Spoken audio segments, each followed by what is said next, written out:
सांख्य योग का वर्णन है।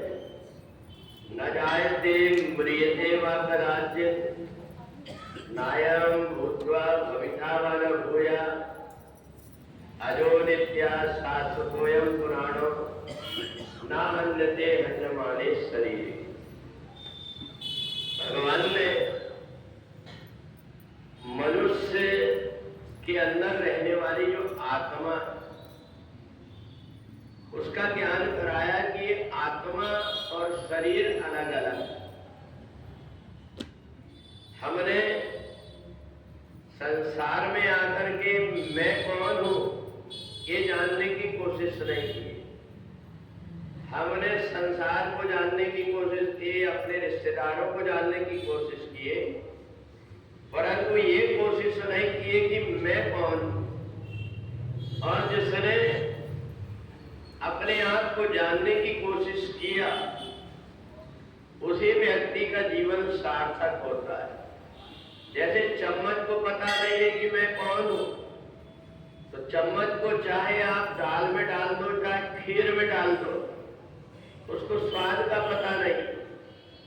ऐसे ही जिस व्यक्ति ने अपनी आत्मा को नहीं पहचाना वो भी चम्मच जैसे रह गया। शरीर के अंदर रहने वाली आत्मा को नहीं पहचान पाया। हमने मंत्रों के द्वारा गोबर से गौरी तो बना दिए, सुपारी से गणेश बना दिए, पर आदमी को आदमी नहीं बनाए। हमारे अंदर रहने वाली जो आत्मा है, आत्म सब घट एक है स्वान काग में जान। आत्मा हर किसी में एक ही है, पर हमने उसमें भेद कर दिया। ये छोटा है, ये बड़ा है, ये ऊंच है, ये नीच है, जबकि आत्म सब घट एक है स्वान काग में जान। फिर पूजा किसकी करना चाहिए? बोले बिन स्वरूप जाने नहीं। जिसने स्वरूप का ज्ञान नहीं किया वो किसी काम का नहीं रहता। एक कुम्हार को एक हीरा मिल गया और उसने लेकर के गधे के गले में बांध दिया। अब उसको ये पता ही नहीं था ये हीरा है।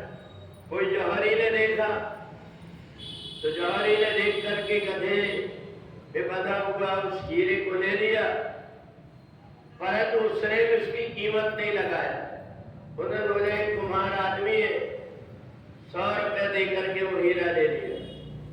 तो गधे के गले में जब तक के वो हीरा बंधा रहा तब तक सांप था, पूरा दाना बना हुआ था। पर जैसे ही 100 रुपये में जौहरी ने लिया, हाथ में खोल करके देखता हूं चूरा बन गया। जौहरी ने पूछा उस हीरे से कि ये बता कि तू गधे के जब गले में बंधा था तब तो ठीक था। बोले कुम्हार को मेरी कीमत पता नहीं, पर तेरे को मेरी कीमत पता है। इसके बाद में भी तूने 100 रुपये में खरीदा, इसलिए मेरा दिल टूट करके चूर चूर हो गया। हम आत्मा को पहचान नहीं पाते।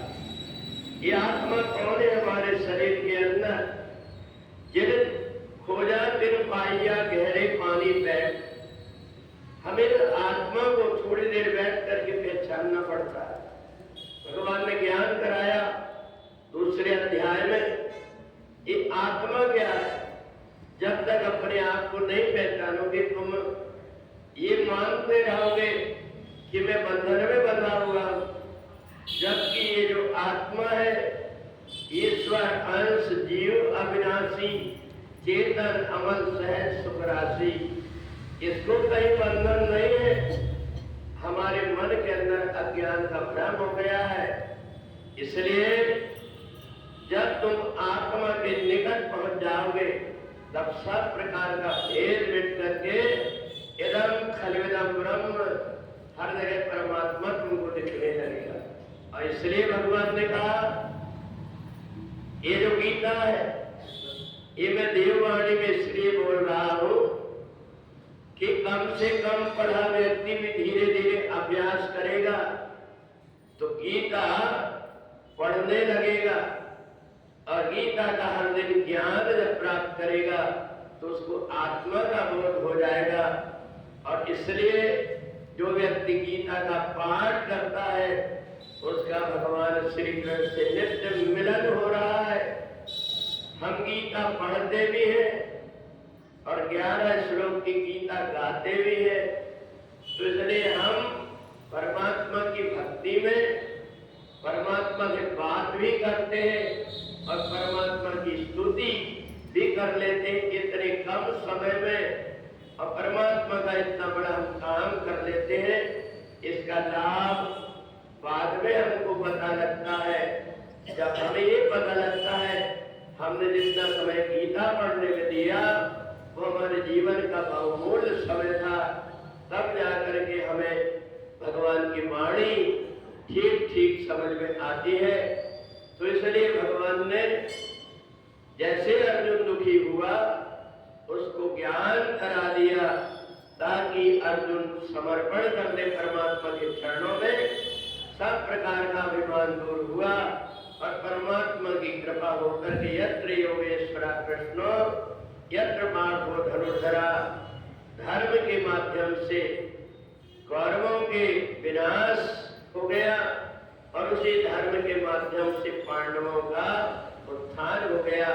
ये धर्म दोनों प्रकार के काम करता है, तो इसलिए जो परमात्मा से जुड़ जाता है उसी का जीवन सार्थक होता है।